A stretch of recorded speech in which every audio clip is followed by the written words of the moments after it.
Orain, elkarrizketara joko dugu izan ere gaur Emakunderen zuzendaria daukagu gurekin Izaskun Landai da bera, eta Eusko Jaurlaritzak badu lege asmo bat, legea berritzeko asmo bat, berdintasun legea da, zinez garrantzitsua eta gure gizartearen ardatzen beharko lukena, 2005ko lege bada, eta orain aldatzera datozena, berritzera datozena, gainera parte hartze prozesu bat ere izan du, ekarpenak jaso dituzte, eta orain herritarrek ere euren iritzia eman, euren kezkak plazaratu, eta horien guztien inguruan galdetu nahi genioke Emakunderen zuzendariari. Landai Andrea, egunon? Egunon. 2005ko lege hori berritu nahi duzue zuek, baina zergatik berritu nahi duzue, edo hobeto esan da, ze galdera nagusi erantzun nahi dio lege berria lehen erantzuten ez ziona?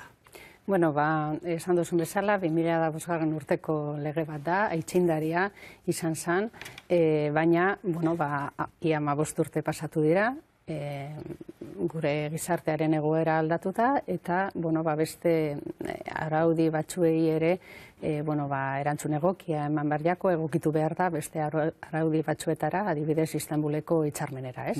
Eta horregatik, planteatu da berritze edo egokitze prozesu hau. Badakizue zelan gobernuak planteatu zuen helburu bezala emakumeen kontrako indarkeriari aurre egiteko tresnak sendotzea, prebentzioan ere indar gehiago jartzea, eta helburu horrekin pentsatu zen,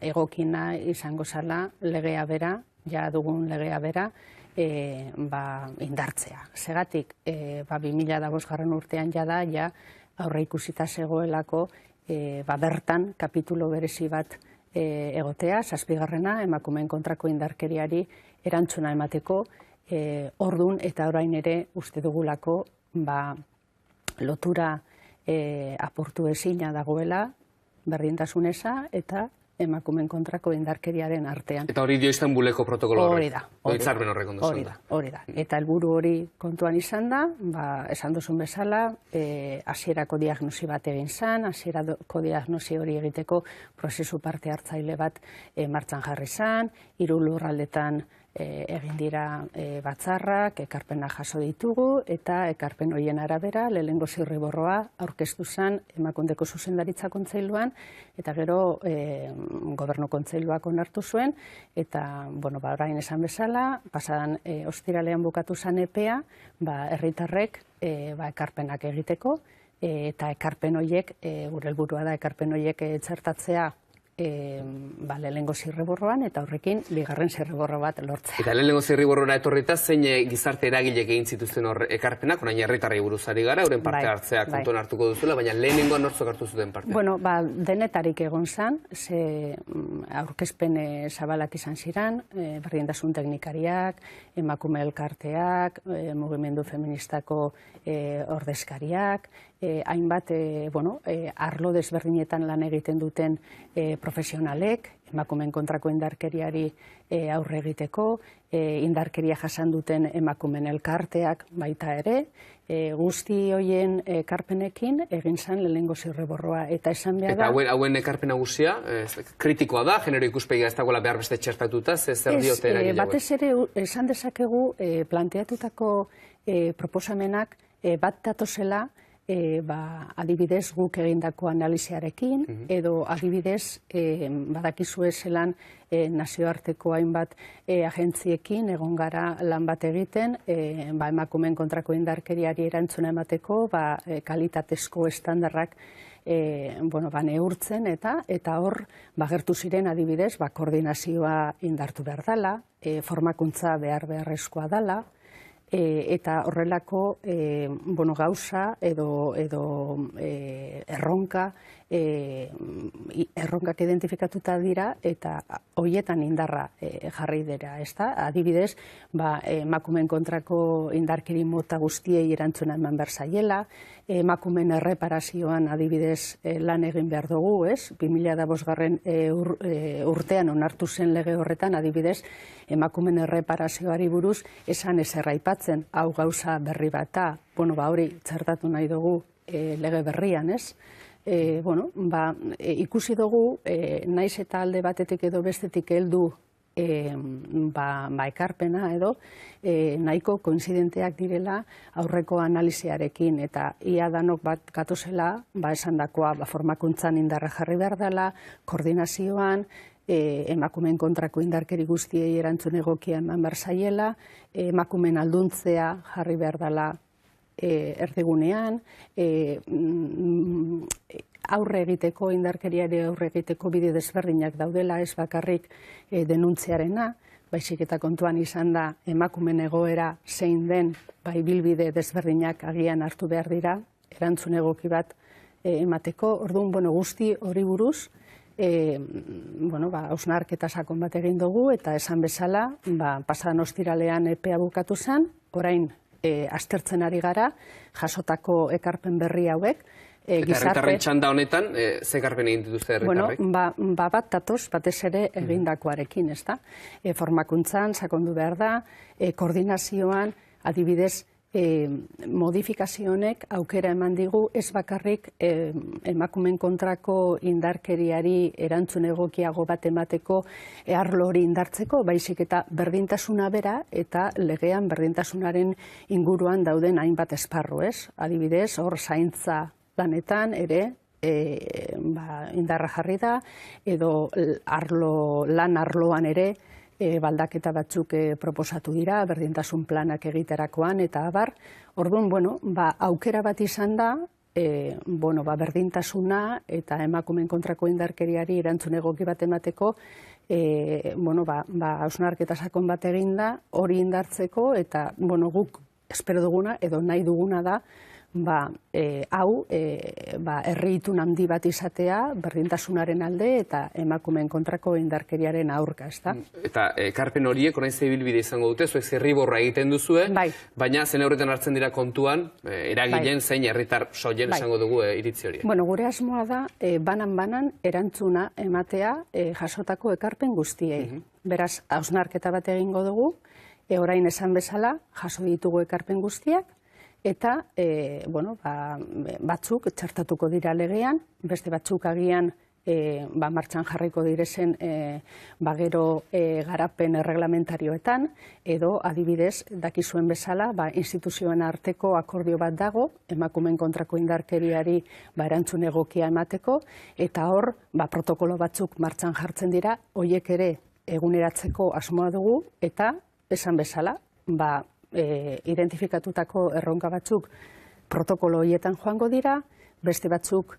garapen erreglamentarioan, eta beste batzuk legean bertan, ez? Ze nahi duguna da, aurreko legean bezala, datozen, ez dakit, 10-15 urterako ere balio izan legeak, ez? Eta oso konkretu egiten baduzun, edo konkretatzen baduzu gehiegi edo larregi legean bertan, posible da, hemendik gutxira, hori aldatu behar izana, eta lege bat modifikatzeak izugarrizko, oin ikusten ari gara, ez? Prozesu bat eskatzen du. Beraz, arlo hauetan adituak direnek esaten digutena da, nahiko zabala izan behar dela egiten den planteamentua, noski kontuan izan da jasotako ekarpen guztiak eta identifikatutako erronka guztiak, baina gero, konkretura joan behar garenean, hori garapen reglamentarioaren bitartez egitea, edo protokoloaren bitartez egitea, ze horiek eguneratzeko,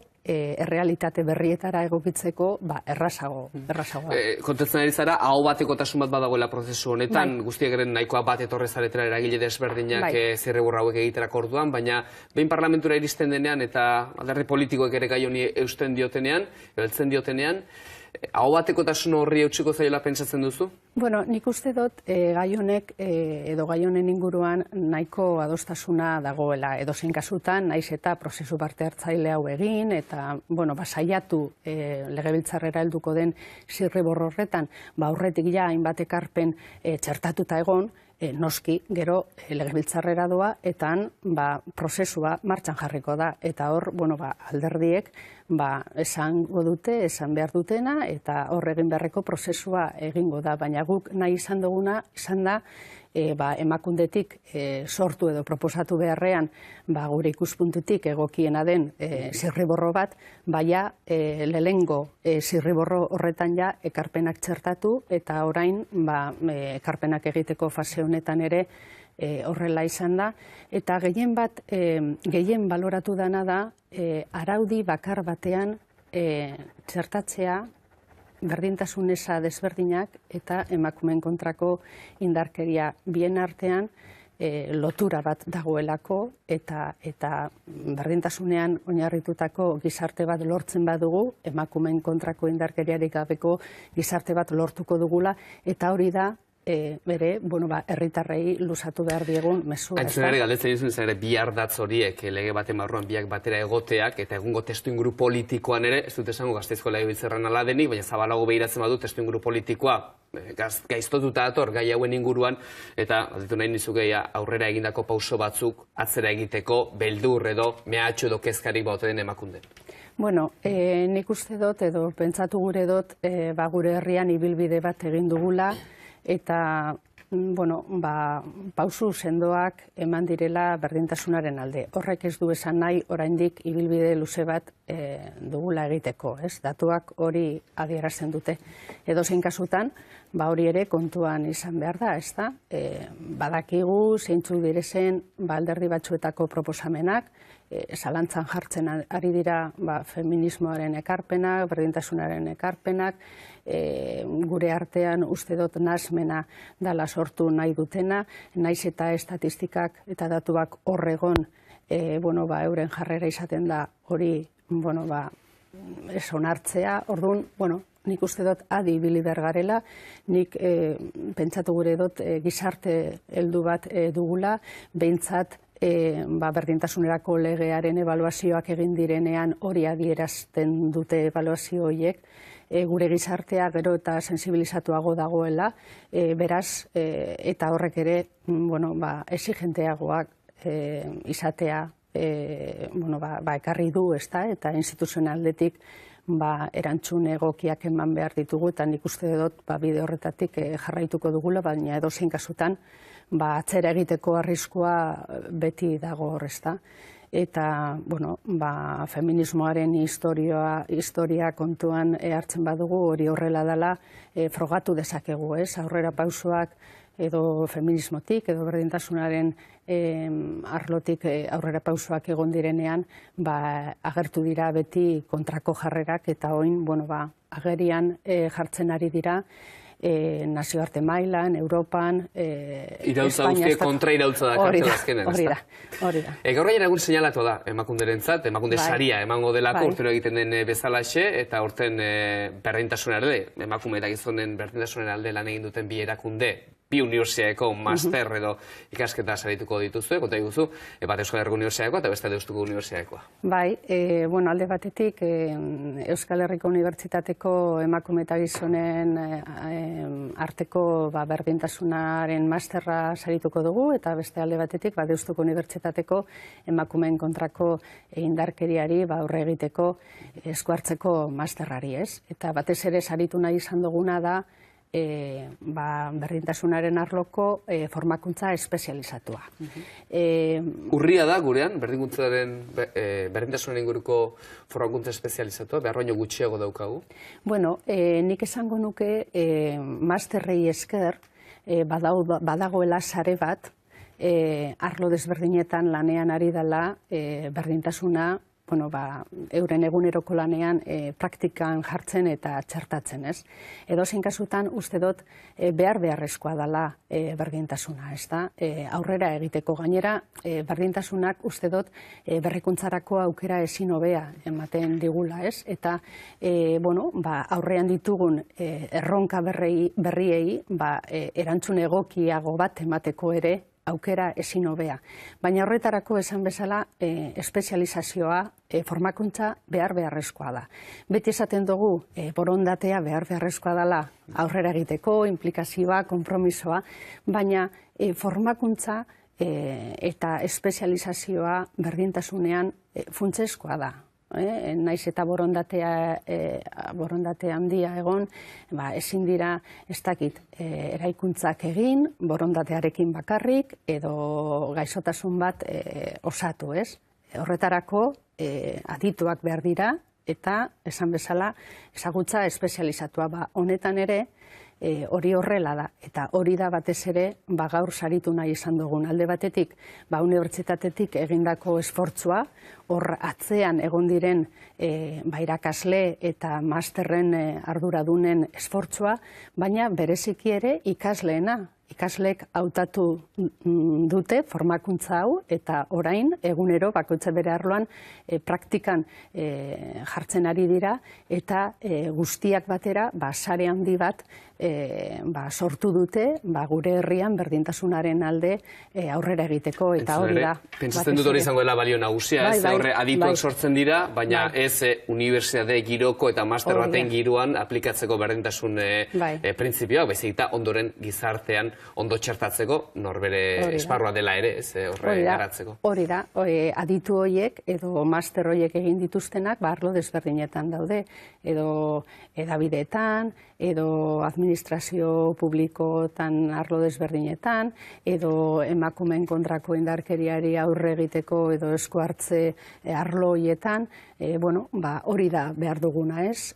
Azken finean, helburua da genero ikuspegi hori txertatzea gure bizitzako arlo guztietan, zeren eta zoritxarrez oraindik berdintasun eza arlo guztietan ematen da, eta funtsezkoa da formazio berezi hori eukitea, identifikatzeko non dauden berdintasun eza egoera horiek, eta ondorioz tresnak planteatu berdintasun eza horiei aurre egiteko eta berdintasunean oinarritutako gizarte baterantz joateko, ez da? Landari Andrea, hauteskunde garaien gaude eta ezinbeste egiten zait galdera egitea ere, ez ziur nago alderdien zerrendetan eta alor kuantitatiboan zerrenda parekideak izango direla. Baina alor kualitatiboan, hausnarketarik egin du emakundek apirilaren 28ko hauteskundetara begira alor kualitatiboan berdintasun hori gertatzen den eta gertatuko ote den ala ez? Ez dugu lan hausnarketa sakonik egin, ez da, baina nik esango nuke apurke aldaketak ematen ari direla, eta ikusten ari garela aldaketa horiek proposamen berriak edo egiten ari direla, emakumeak kontuan hartzeko alderdi desberdinetan, baina egia da oraindik asko dagoela egiteko, ez? Espainiako hautagai nagusien artean, presidente zarako bintzat ez dago emakumerik. Hori da, eta gainera ere ez dira ikustarazten horrelako taldeko, ez dakit, lana edo taldeak, ez, emakumeak hor bertan daudenak, eta orduan, hemen ere, uste dut, aurrera pausak eman direla, baina datuak adierazten dute, adibidez, gobernuetan edo foru aldundietan, emakumeen presentzia orekatua dagoela, baina gero goi kargu horietan oraindik gizonak daudela, ez? Horrek adierazten du, oraindik esandakoa, ibilbide bat dugula aurretik, egia da baita ere, politika duela gutxira arte gizonen mundua izan dela. Eta hau, beste arlo batzuetan gertatu den modun, ez dela gauetik egunera aldatuko. Hor prozesu batzuk egin behar dira, eta gero, ez dakit, afiliatuen artean baita ere, ez? Azken finean, alderdi askotan afiliatuak dira proposatutako pertsonak aukeratzen dituztenak, ez? Eta hor ere, oraindik aurre bitxi, ez dakit asko aldatu beharra dago. Beraz, etorri diren aldaketak baloratu behar dira, baina egia da oraindik hausnarketa sakon bat egin behar dela eta beste pauso batzuk emon behar direla, baina politikan gertatzen da beste arlo batzuetan, nahiko maskulinizatuak diren beste arlo batzuetan gertatzen den antzerakoa, ez da? Gure solaski dimango diogu hitza Landari Andrea, Oskar Rodríguez hasiko da galdezta, Oskar.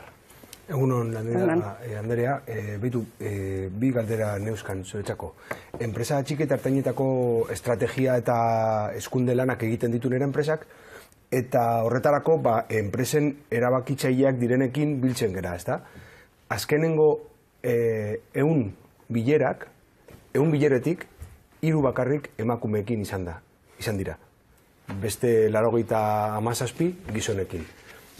Zer iruditzen zaizu argazki hau, eta zer nolako politikak egin ditzakegu argazki hau eraldatzeko, ezta? Hori izango litzateken lehenengo galdera. Eta bigarrenengoa da, emakumeen kontrako indarkeriaren egiten den politikarekin gauza bat nik ez dut ulertzen. Hau da, arriskua edo mehatxuak edo detektatzen ditugunean, emakumeei pultsera edo eskolta jartzen diogu, ezta? Eta horrekin nire aburuz, bigarren biktimizazio bat egiten diegu emakumeei, eta zergaitik ez diogu ipintzen pultsera horiek edo eskolta horiek biktimarioei. Bai, azkenengo galderatik hasiko naz, orain legea horrela dagoelako. Ez digu aukera ematen, presio hori gizonengan egiteko dagoela. Baina ados zaude nirekin la? Bai, ados guztiz ados, emakume guztiak uste dut biktima direnetik hasita eta arlo honetan lan egiten dugunok bat gatozela esaten duzunarekin, ez? Emakumeak dira indarkeria jasatzen dutena eta ezin duguna da rebiktimizazioa indartu, ez? Eta horrezetarako aldaketak egin beharko dira, kasu honetan Madrilen eta eurek dute hor eskumena egin behar direzen aldaketak egiteko egiten duzun eta gu bat gatozen planteamendu hori aurrera eraman alizateko. Enpresei dagokionez, egia esan, niri pena ematen dit horrelako argazki bat. Batez ere, gure herriko talentua aprobetxatzen ez gaudelako. Eta enpresa horiek, datu guztiek adierazten dutenagatik, galtzen ari direlako. Uste dut oraindik lana geratzen jakula, enpresa horiei edo enpresa horiekin edo enpresa horiek barneratzeko berdintasunaren aldeko apostua estrategikoa dela, talento guztia aprobetxatzeko aukera ematen dauela eta ondorio hobeagoak lortzeko aukera bat ere dela. Guk gure aldetik, diru laguntzak ematen dizkiegu enpresa txikiei bereziki, diagnosiak eta berdintasun planak egiteko eta bide horretatik jarraituko dugu edozein kasutan orain planteatu direzen aldaketekin uste dut ere horrek bultzatuko dietela enpresa desberdinei berdintasunaren alde lan egitera ez badan konbentzimenduz behartuta. Ziar. Bai, ni erasotzailearen kontuaz egize da askotan planteu dudala, nire bari zergaitik esteko horrek eskolta eta emakumea bakean utzi, ezta? Espero dut lege aldatzea eta egun ematen eurek gizonak eukitzea, erasotzaileak behintzet. Eta gero, nik gazteekin lan egiten dut eta egize da, ni askotan bilurtu egiten nazela gazteekin jarrerak mutilak, baina ez bakarri mutilak, neskape bai,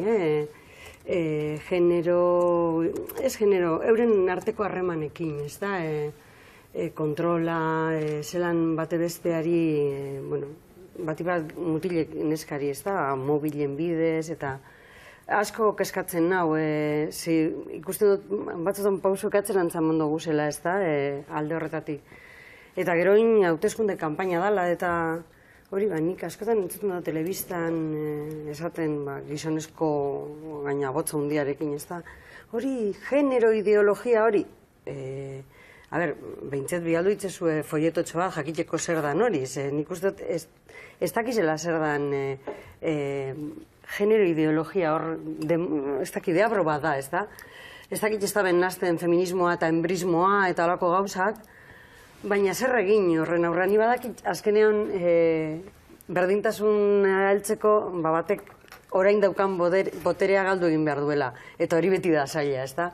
Baina zer egin, eta niri gazteekin asko keskatzen hau gazteengan ikuste dut zen jarrerak, benetan, ja nuen sartzen musikan eta alako gauzetan, ez? Bakarrik esatea neskalaguneri, neskalaguneri, 16 urteko ez dakin neskalagune bada, nola jantzi edo ez jarri gona hori, ze oso laburra da, ulea beste, ni pentsetan eban hori ja pasaute eguela, ez da, guk hori superatu egin gendula, baina berriz jauzi da.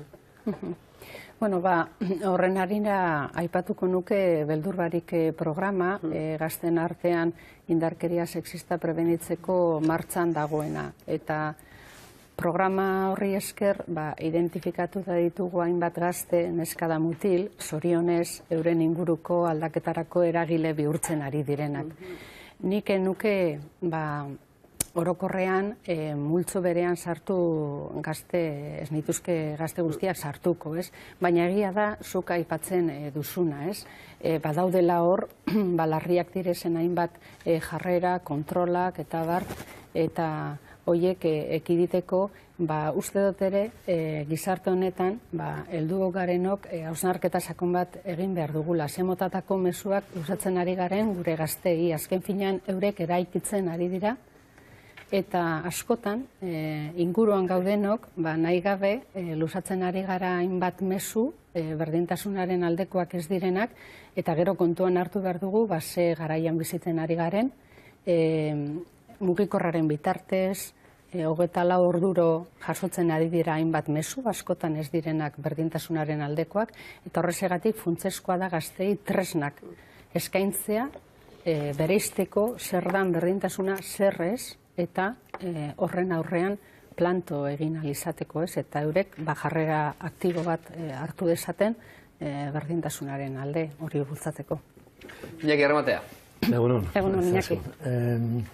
Oen dela 15 urte aurreko legea, 15 urte pasadie, entzuten da, eta hori adibide batzuk atera dira hemen, badirudia gauza ez dela hobetzen, egoera lehenago bestelakoa dela, gaztiak ere arlo guztietan, berdintasunen inguruan edo harreman inguruan edo badirudi guk izan ditzakeen zagaitz guztiek eta zea guztiek dituztela edo hogindiko karrago batzuetan, hola alda, edo benetan aldatu da zerbait 20 urte hauetan eta benetan jarraitu behar da esperantza horrekin, azkenen irabaziko dala modu da hau. Bai, nik uste dut aldaketak egon direla, ez? Eta ebaluazioak eta datuek horrela adierazten dute, baina egia da baita ere, berdintasun errealara heltzeko oraindik bide luze bat dugula egiteko. Aipatzearren berdintasunerako indizea kontuan hartzen badugu, horre esan dezakegu, erdian gaudela, ez? Oraindik, horrek adierazten du oraindik bidea dugula egiteko. Indarrean uste dut eta balioan jarri behar dela egindako lan guztia, ze onartu behar dugula, hau ez dela berez emandako aldaketa bat, baizik eta arlo desberdinetatik, konpromiso bat hartu dalako eta lana egin dalako. Eta hau aldatu nahi baldin badugu, jarrera hori izan behar da. Bakoitzak gure eremutik, lanean jarraitu behar dugu, helburua benetan badan, benetako edo berdintasuna lortzea emakume eta gizonen artean. Eta hori da egin behar duguna bakoitza gure arloan egunero lanean jarraitu, helburu hau lortzeko. Gatazka sozialak eta lanekoak ere askori gara ikusten, eta emakumeak dituzte askok erdigunean, sektore prekarizatuak badaude, emakumea protagonista den sektore prekarizatuak, eta gogoratu nahi nuke adibidez, etxeko zaintzan aritzen diren emakumeak, edo emakume pensiodunak ere bai, oso pensio baxoa dituztenak zergatik, eta momentu jakin batean etxean egin dutelako lan, eta ez etxetik kanpora, edo etxetik kanpora egin dutenean ez dutelako kotizatu, eta kotizatu gabe utzi dituztelako euren enpresa horietako jabeek. Eta zuek hauekin harremana badaukazue, ze esaten dizuete, eta hemendik aurrera, eskaria kalean ere badagoelako, zer egin dezake emakundek eta zer egin dezake Euskal Administrazioak? Egia da bakoitzak gure ardura edo gure helburua edo egin beharrekoa dugula, ez? Baina noski kontaktuan gaude, honekakin, batzarrak egin genituen eta emakume alargunen elkarteekin, hainbat arloko sindikatuen ordezkari eta langileekin ere bildu gara, eta zentzu horretan gure berdintasunerako planean ardatz bezala agertzen da zaintza lan horiek balioan jarri behar direla eta dignifikatu behar direla arlo hauek. Edozein kasutan guretzako estrategikoa dana da emakumeen autonomia ekonomikoa bermatzea euren bizitza osoan zehar. Eta horretan aurrera egin behar dugu, zeren eta funtsezkoa da, ez? Aipatu dira zaintza lanak. Ordaintzen ez diren zaintza lan horietaz gehien bat emakumeak arduratzen dire. Horrek eragin bat du emakumeen lan ibilbidean, lan profesionalan, eta segun eta zein dan zure ibilbidea mundu laboralean, gero pentsioak erabatekoak edo bestekoak izango dira. Beraz, nik uste dut bermatu behar duguna, dala hori, emakumen autonomia ekonomikoa bizitza osoan zehar, ez? Zeren eta hori orain